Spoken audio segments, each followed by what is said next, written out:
Hello, everybody. Come on in, come on in. We are Friday afternoon. Summer is about to begin, right? Here, having a little some coffee from a mug from my good buddy Nathan Goodard.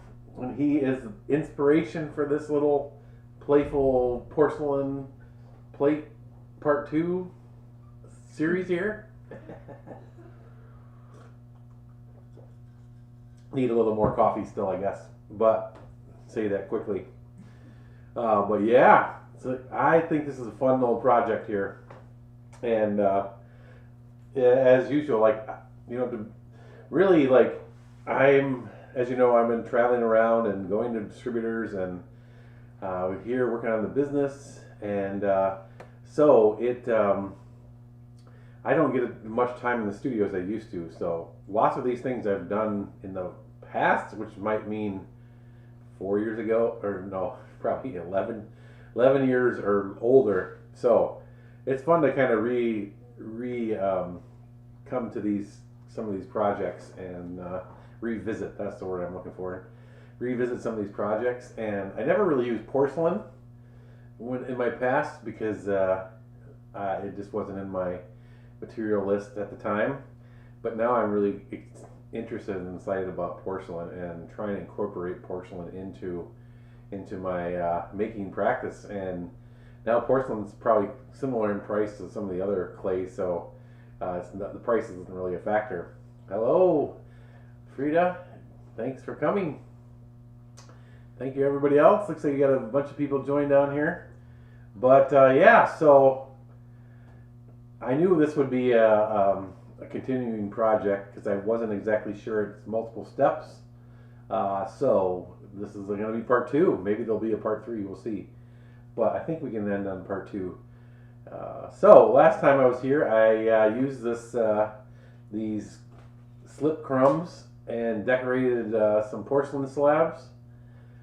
And what I realized was that it took a lot longer than I thought for the water to absorb into the dried porcelain color chips. And so but anyway, so I thought I would just cover it with plastic, and then I left for the weekend, and I didn't really cover it very well. But when I came back, it was dry, and it was still on the surface of the slab, and the slab is completely almost bone dry. And so I'm like, okay, well, I've seen other people do it. Let's try it. So I went and found some old rags, some washcloths that are kind of clean but stained, and I'm like, I'm going to fill those full of water and drape them over. I'm going to show you here. So this is what I did. I put some plastic underneath the slab, put the slabs on the plastic, and then I just put these white tablecloths on here. Ooh. Oh, that's because, interesting. See, I love this. I was fussing with the slab, and it's quite, so it was a little bit stressed when I moved it from over on the other table to here, and it created this stress mark here. But now these slabs are really flexible, pliable. Did the same thing on this side where the slab came apart there. So we'll make sure we'll address that. But so what I'm going to do is I'm going to make these into plates now. And one, I'm going to take a roller and kind of roll those slabs, to see. And one thing I'm a little concerned about is that if the color starts to stick to the roller. So let's start here with one of these. And so here, don't freak out too much with when your slabs do this kind of stuff. But the clay is really, you can see how the particles are. This porcelain is quite fragile. So I'm going to put this on the slab here, board I should say. Just so it gives us some support underneath. That's what happened. I tried to use I tried to use one board to carry them, and there was just a little bit overlap, which caused that stress. Find the best part of the board here.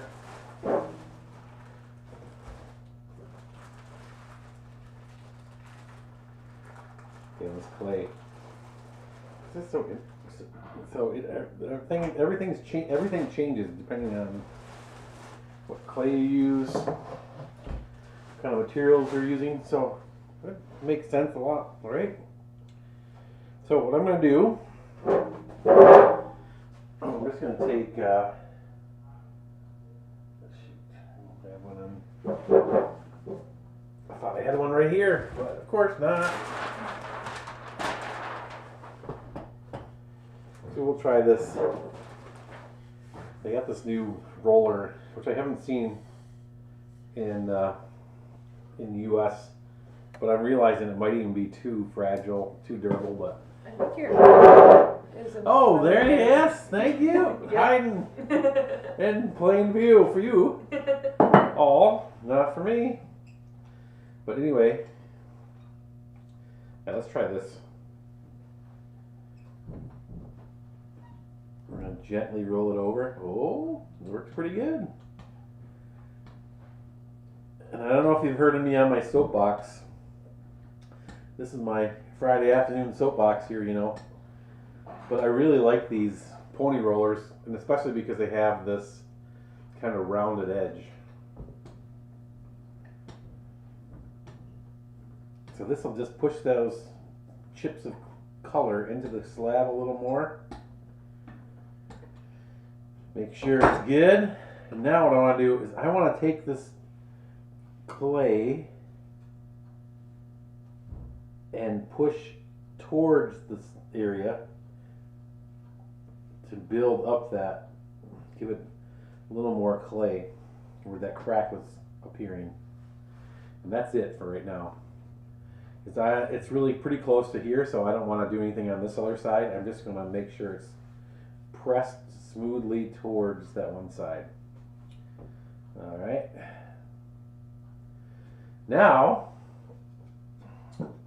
we have all these, I'm missing the rectangle one here, but these RD2 starter sets are a great thing for this type of project. And so I'm going to use the square one first on this one. And so what I can do here, just kind of gives a little variety. I can kind of sort of line that up. Line up the, sure the color kind of somewhat ends up in the center of the piece here. That looks good.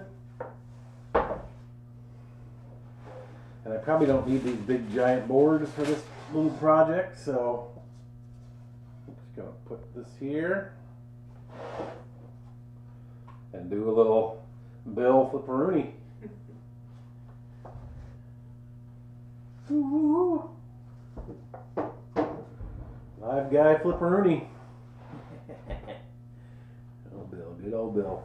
So now I'm just going to shape this form, and this is kind of seems a little excessive, but I think it's really important. You used to kind of take the clay and you can kind of see how it kind of pulls the slab on the outside this direction, and that is as opposed to just pushing down, because what can happen is it'll create a lot more stress. And you can see it with this porcelain that just the smallest amount of stress can create big problems. So I can't even see on this side. Oh, here it is right here. So we'll make sure where that stress crack was already on there. We got to make sure that we really kind of just build that up a little bit and make sure it's not going to reappear down the road here. So I might even just take some right now. And I'm just going to spread some clay, kind of like a stitch, across the wound here. I'm just going to add in some clay. And that should hold it, give it some, eliminate the stress and kind of help it to heal and and work out well in the future. There we go. So this side here. Now once I kind of move everything, I fixed a little of my crack. Now I'm going to go medium pressure, making the shape. And then finally, I'm going to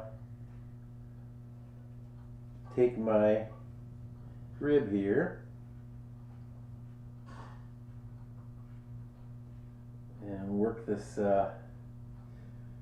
clay into here.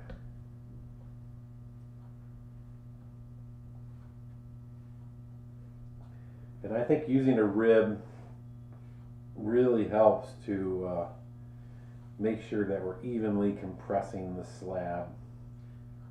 Where if we use other things, or fingers, we can get some uneven pressure and therefore uneven thicknesses of the clay, which can cause movement. So one of the factors in moving the clay here. So yeah. Hello from Gulf America, Mississippi. All right. Hi, Tanya.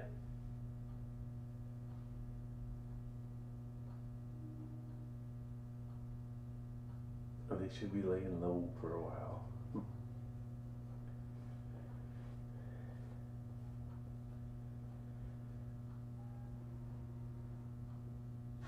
So,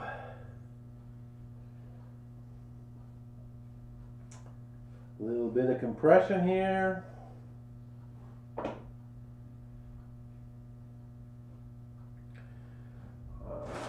I'm going to take my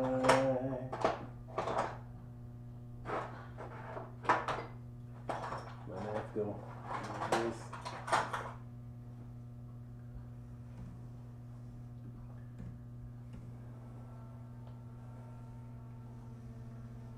I forgot I got this cute little man to help me so I don't lose my my mark here. Chopstick holder slash knife holder. All right. With this extra clay, since it's the same thickness, I'm gonna make a couple foot strips.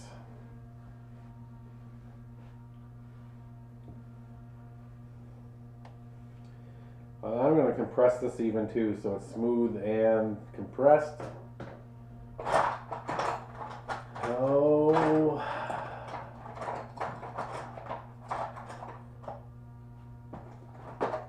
here is one of my foot maker. Oh, here's the other one. Everything should be right here, but you know.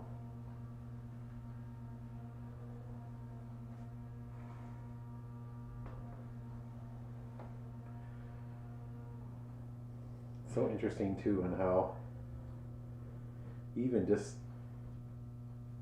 making the foot feels so different with being porcelain versus other clay that I use. Just the particles are different.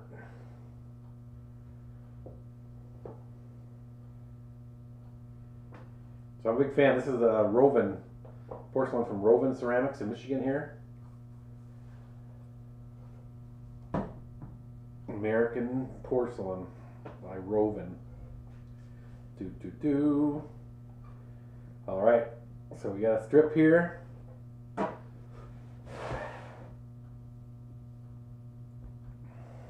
So now, you know, that's the thing. This is the fun thing about using the forms, is you really can cut that edge really however you want it to be. And just for kind of uniformity and systemizing, these also work in a different way. So how I like to systemize these is to remove them from the board here. Take my Dirty Girl slingshot and see how I'm going to try to make this line of my cutter perpendicular to the line of this form. Ooh, big, our favorite classes, right? We're using the geometry, these fun math terms. Perpendicular. So it kind of makes like a L from this line up this way. And what that will do is to ensure that I have as much of the clay to use as possible.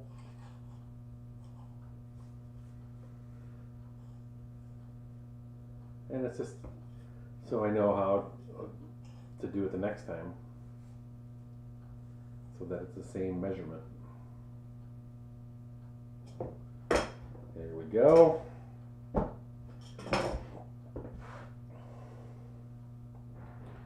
And because this is porcelain,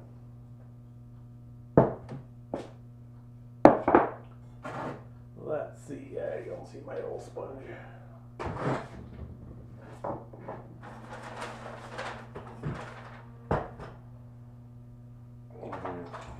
Here.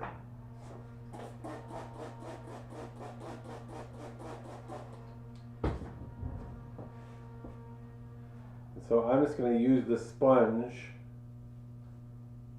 and just kind of soften this edge.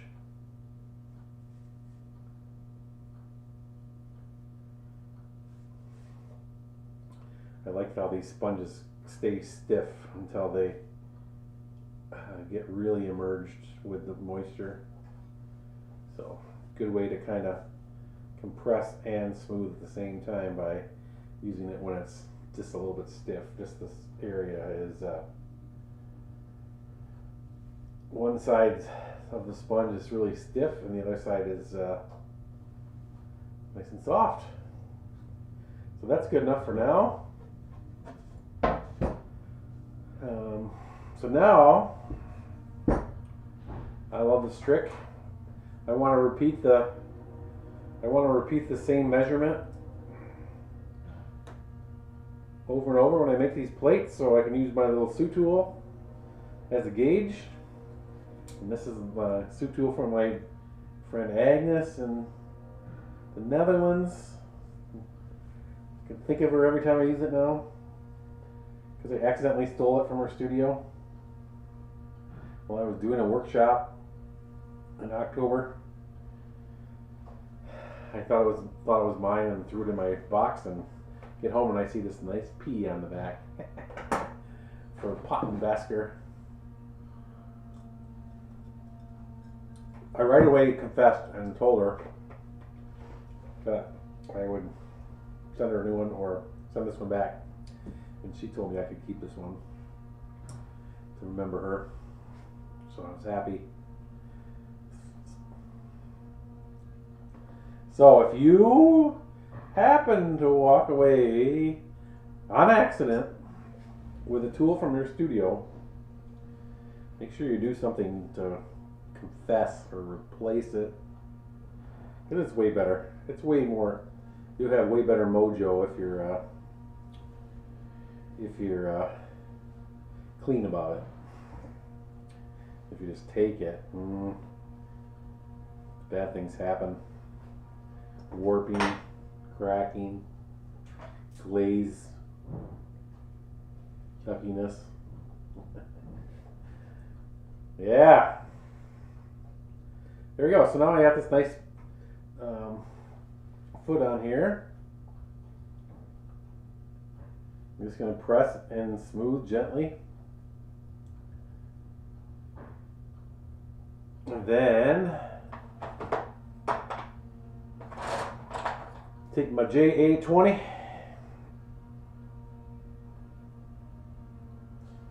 I'm going to push this lay down a little bit with the one side. My first go around here. Like a fingernail / finger. And then this side is my side that I like to use the most, and I'm just going to press on there. I'm betting this is not near as sticky and clingy as stoneware clay, so I probably really should score and slip. Right now I'm just joining it with this tool.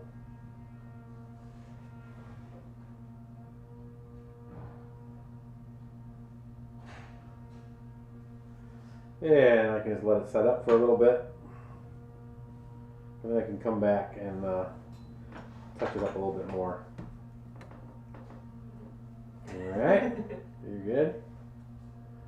So my foot's a little bit off, but I might, you know, maybe spend a little more time if I were in my own timing. Not trying to get to the next thing so quickly here, but yeah.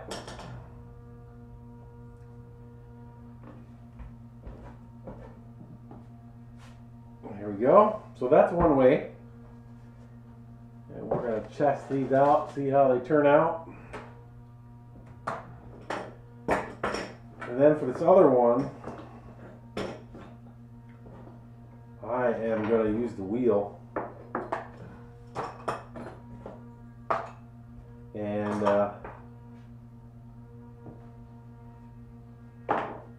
do its thing. How's everybody? Have a nice Memorial Day? Anybody working on dinnerware? The old dinnerware sale, so I'm hoping you are. So now this time, I'm going to transfer it onto my wallboard. The back part for the system, right? And this one's a little more ornery, looks like. And the slab had actually cracked when it first dried too, so it'll be interesting to see how all this happens here. So look at that, yeah, it comes right apart. So this one's a little further away from the, you know, the easy thing to do would be go right down the middle, but I think it works way better to go across, because what's happening is it's trying to split apart, so we want to kind of hold it together. Or if I go right down the middle, all it's going to do is separate it more.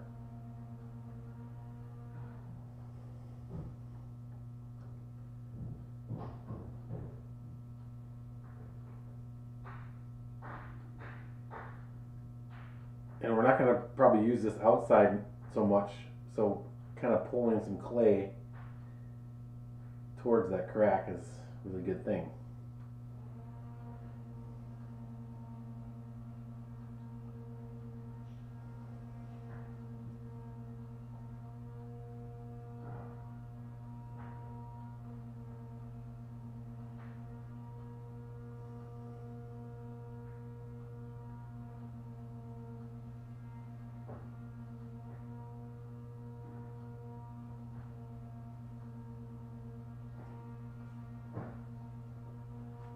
Alright, then I can take my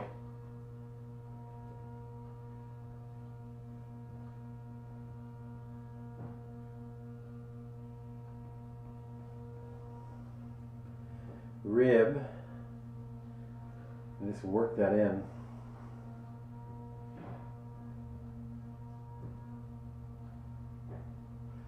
Alright, little trick here. Instead of spraying this area, because there was some stress, and it's probably caused just by moisture difference. So if we spray a lot of moisture on there, we're going to get more problems. So I'm just going to add a little bit to my tool here,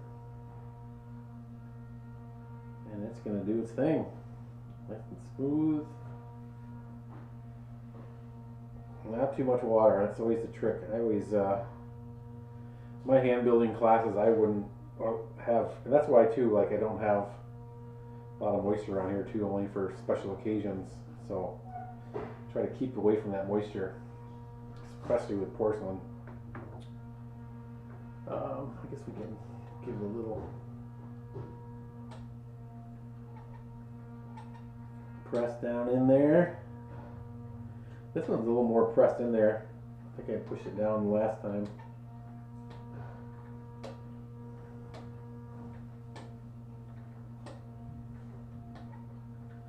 I just love how and I'm pretty sure, I'm hoping this porcelain will maintain this vibrancy of those colors. They're speedball underglazed colors in this particular case, with a porcelain slip over top if you weren't here before. And they're from a little workshop that Nathan did at West Michigan Clay here locally. So now what I'm going to do is I'm going to center my form over top of as much of that color as possible. Maybe it's a little more this way. Oh, that looks good. I think we're in good shape. Now what I can do is incorporate the other part of this wheel attachment by grabbing the key, and I like to just use one pin. You can use two to have it locked in there, but that's the real technical, and I am not that technical, but because one will work just fine.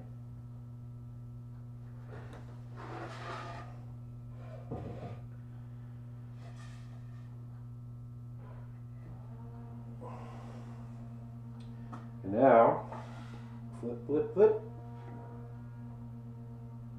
Oh, this must have had some color on this board here. Yeah, that's funny. Some sawdust. Something.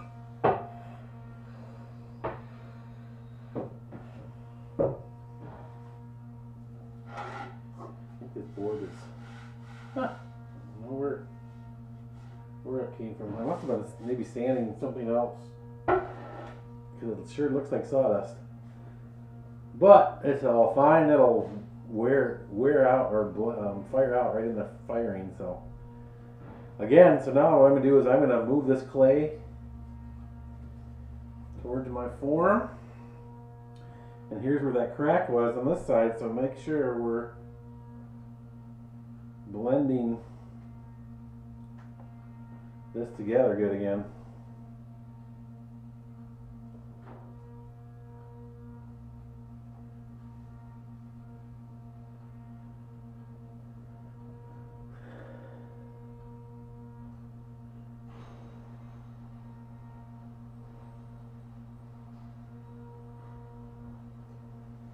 There we go, it's going to be good.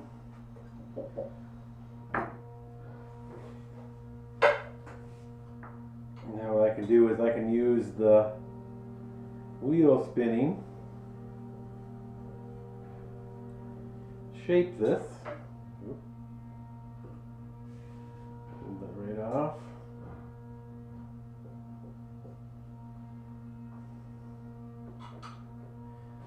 And I'm just going to give it, because it's got that sawdust on there, just a simple little spritz here.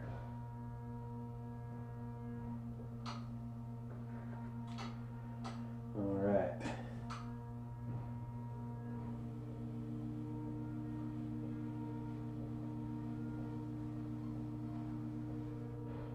So I can scrape the sawdust right off.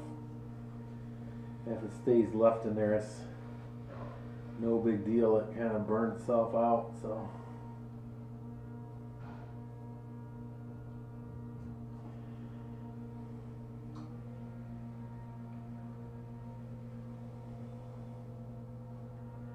Look how it's creating this nice texture on here. Wow.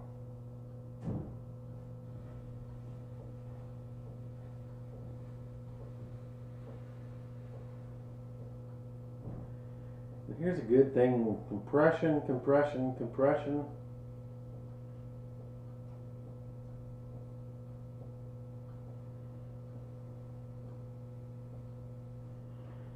So material and pressure is what keeps the clay in the position that we want it to be. The right clay for the right job and the right amount of pressure.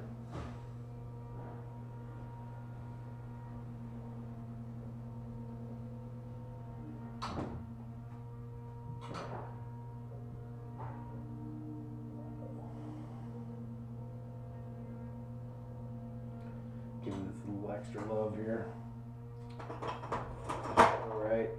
Thankfully, there we go. It's 8-inch plate, so I need about a 4-inch diameter. Ooh. Foot. So.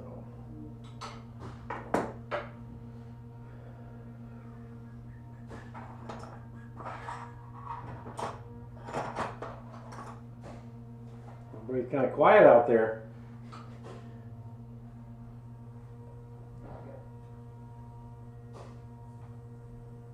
It's so interesting too that sometimes, depending on your account, your Instagram account or your Facebook account or your YouTube account, sometimes we don't see the comments till after the fact.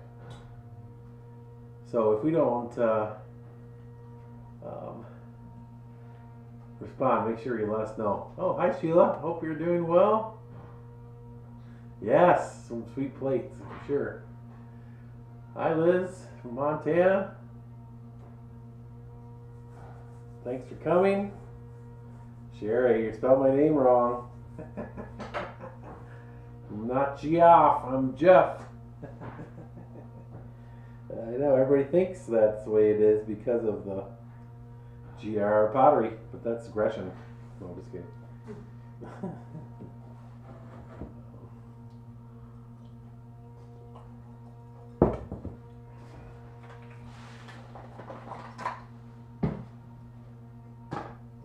I'm going to, oh, there's some water in here too. I'm going to add a little cup. And I am going to actually score this one this time. Don't tell anybody. Got this fun fang tool, scoring tool from Web Tools. And I'm just going to dip it every so often in the water because I don't want a lot of moisture. We don't need a lot of, in this case we don't need magic water or any kind of help. We just need a little stickiness to make that bond happen well. There we go.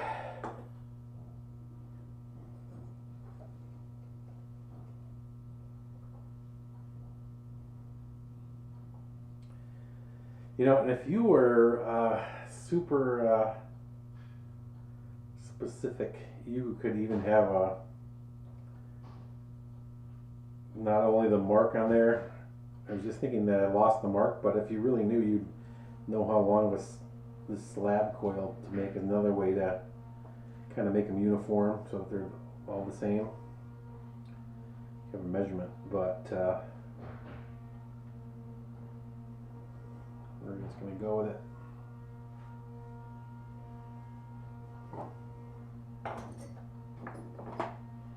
Oh, now I need a little more. Need a little more moisture on this side.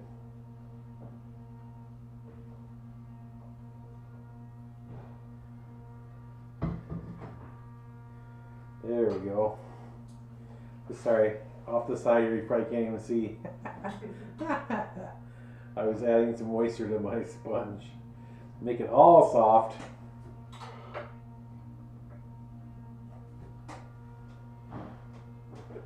This over here in case I need something else. And now, what's nice about this little wheel set up by here so I can put my hand on the side here.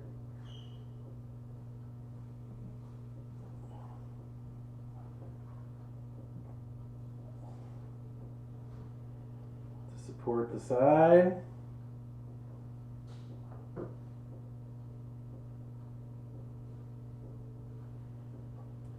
And once I kind of have it in place, I can press from the top. And then once it's kind of centered and in place, I can shape it.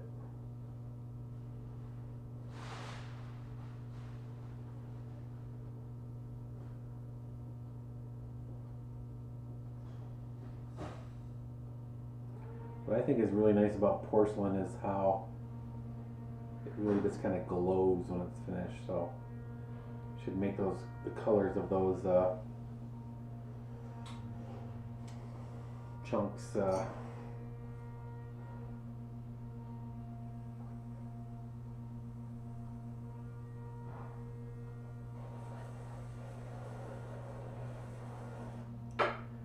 do their thing.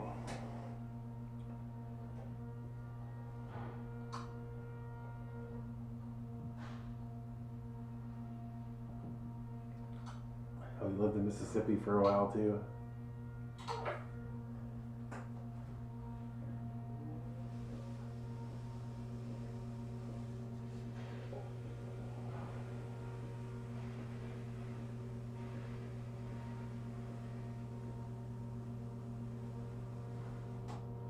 Oh good, Frida's gonna make some sectional plates. Oh nice, yeah, those are really nice.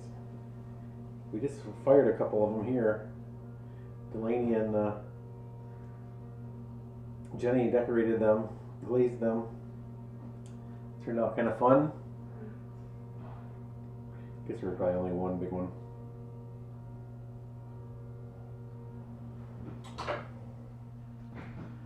There we go. Now, actually, you know what? I'm gonna do a couple things here. I think I talked about this in the past. Like, I'm on this mission now to make it more and more efficient to make sure your plates don't warp. And I think, you know, compression is major and kind of keeping an eye on them. But I also just wonder how, you know, just adding in some texture on the back here gives it a way for when it's being fired to fire evenly and be able to flex and adjust to that stress. Therefore, making your plate more uniform.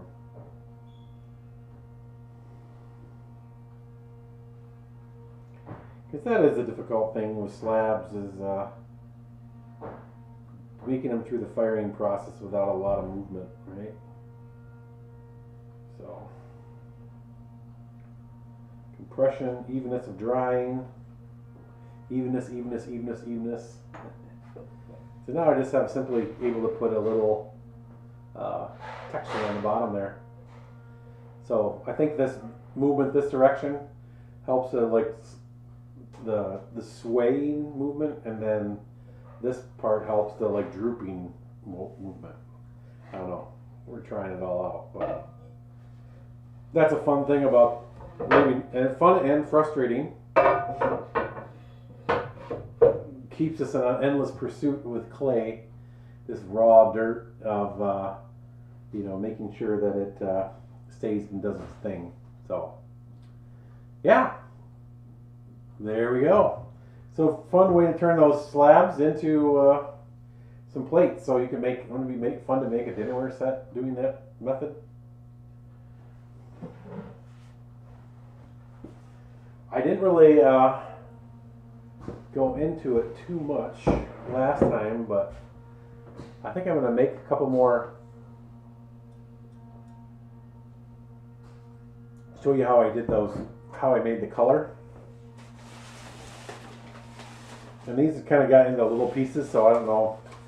The one's in pretty small pieces. This one's got some nice big pieces yet, but let's make some new. And you can experiment. Use the underglazes that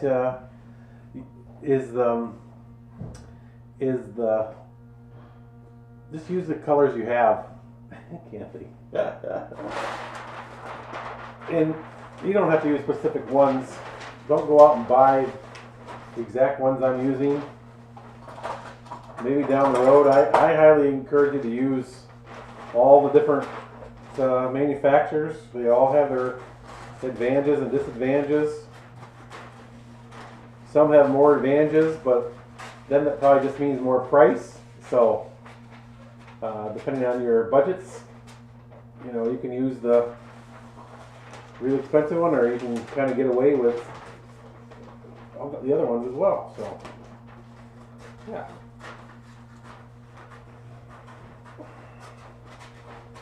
And it can even make a difference from color to color too. It's amazing because a lot of times the materials they're using, almost all the time,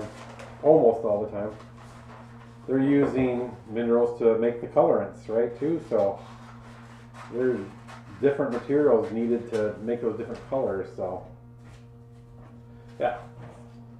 So we just have some shipping newsprint here, so that I grabbed a bunch. Ooh, I'm going to use this, there's some yellow in here.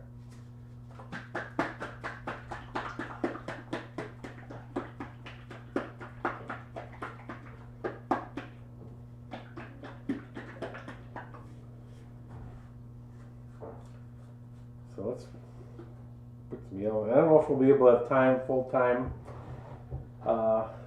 Oh, you mind grabbing those paint brushes? Yeah. Let me get all their colors here. Let's see. Saffron yellow. This orange.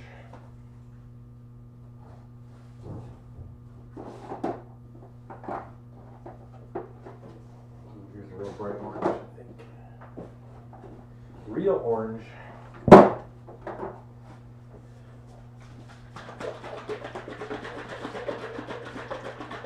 Thank you. So maybe we'll do a little comparison here between the velvets and the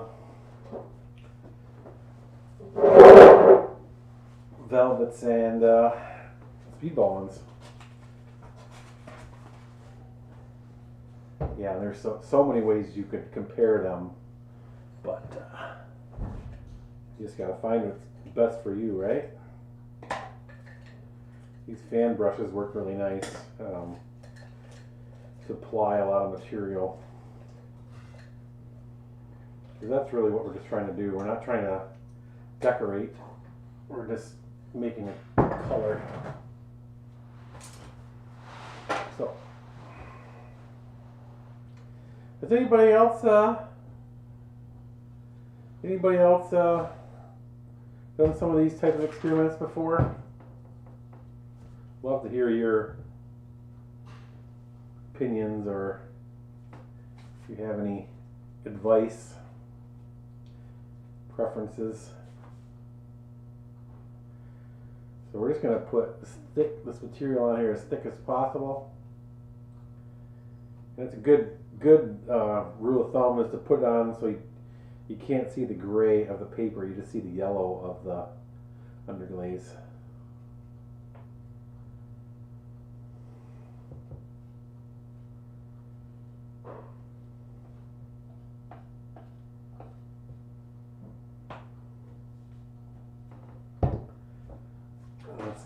It's a little bit different yellow, so we'll definitely know which is which.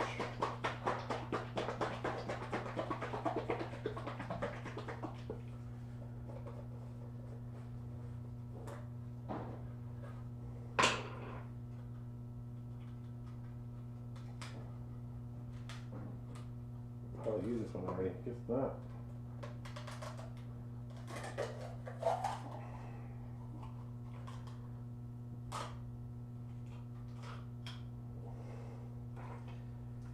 And just so you know, I'm not on getting some retainer advertising fee or anything for these companies. It's just they send me, a lot of times they'll send me free stuff, and so if they send me free stuff, then I use it. Try it. Sometimes you know, these have sat here for a while, so they get kind of clumpy. So you could use a little strainer and strain it, or a lot of times it works pretty well to. Ooh, my brush has come apart.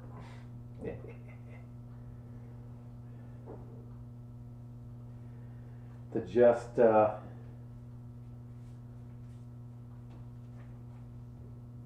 blend those little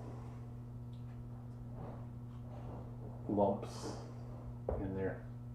It's just like using flour, cornstarch, right? You just gotta have more determination. So this you can kind of see it's pretty shiny.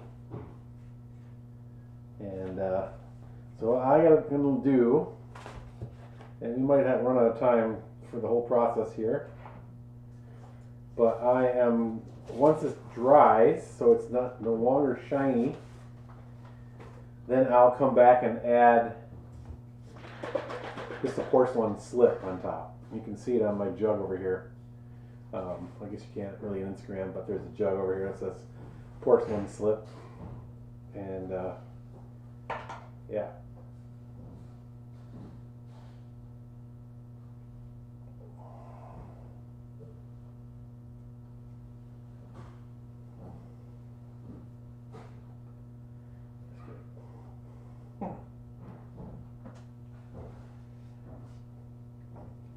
Always something, right?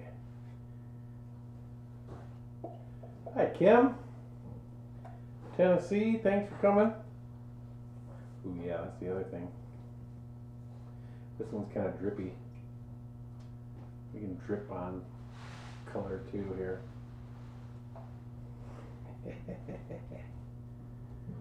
But the thing is to be playful and have fun with it, right? Because it's the more fun you have, the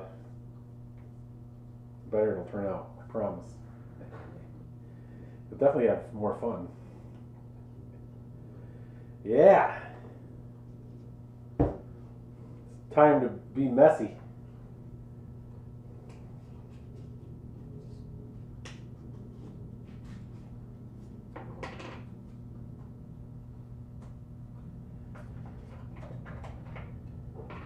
Alright, one more color here. So if you have any other questions, I think we need to make a part 3, right? I'll show you these. Hi, Diana. Show you the results of these ones I made and the plates. Let's see, next week. We might be able to do a morning one next Friday. Next Friday, I'm going to Detroit for a kickoff thing for NSECA. And it's I think a lot of people are confused about it, but especially in locals, because it's really not for people that already know about NSECA. It's for people in the Detroit community that don't know anything about NSECA. So it's a little session at the MOCAD, I think it's called, the Contemporary Art Museum in Detroit. And so we're going to be making some projects using forms, community, little plate projects. I don't think we'll be able to incorporate some of this kind of stuff because there's too many steps involved unless I already bring some pre-made chips. But then we got to moisten the slab, so it's yeah, it's not happening. But in your studio, if you want a fun, playful project, this is the one for you. Get out some underglazes, get them and just get your hands all color. Yeah. I might just drip a little bit of this yellow on on top of the orange because the orange got dripped on top of the yellow. It's only fair, right?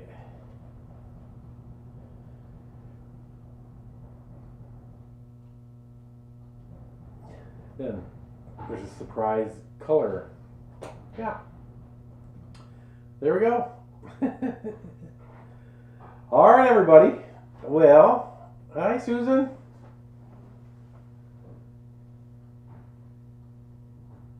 Yes. So I'm painting underglaze directly on the newsprint, and then I'm going to put a slip over top. You know, there's all kinds of. This is like very basic method of doing this technique using color. But it's like if you want to have more, you know, as you probably already know, my recommendation for checking out Katie Miller has some really good resources and workshops that it's similar to what we're doing here. She actually draws on the newsprint with a black liner glaze, underglaze, and then paints over top of that. So you can get all kinds of fun using underglaze newsprint transfers. So check it out. And I just was at a Nathan Goodard workshop. He's going to be at Aroma coming up here. So if you have some room in your schedule and can make it to Aroma, I think there might be 1 or 2 spots available. So, oh, that would be amazing. 2 weeks at Aroma in a studio. But anyway, lots of fun. And lots of playful experimentation, and that's where you really get that's where clay becomes so joyful. So anyway, hope you enjoyed this little session, and see you part 3.